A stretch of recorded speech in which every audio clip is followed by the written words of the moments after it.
Les dégâts sont à la hauteur de la détermination des casseurs dans leur envie de détruire les bus scolaires stationnés dans le parking du lycée polyvalent de Sada.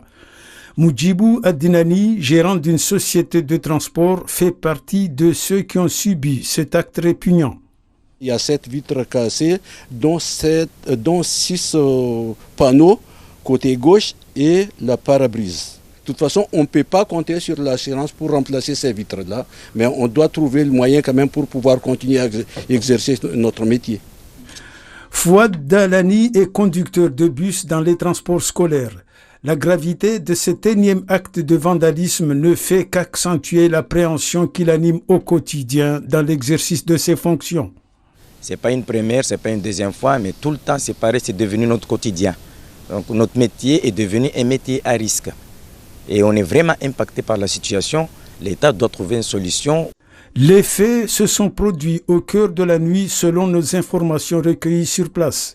Pour ce directeur d'un groupement de transport, le moment et la méthode choisie par les casseurs doivent plus que jamais alerter les autorités.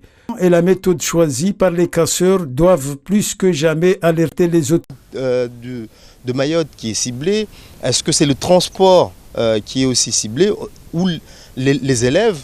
Le fait est que les élèves ne puissent pas aller à l'école. Est-ce que c'est quelque chose qui est réellement organisé? On se pose la question. Avec 1600 élèves et 113 enseignants, le lycée de Sada est l'un des plus grands du territoire.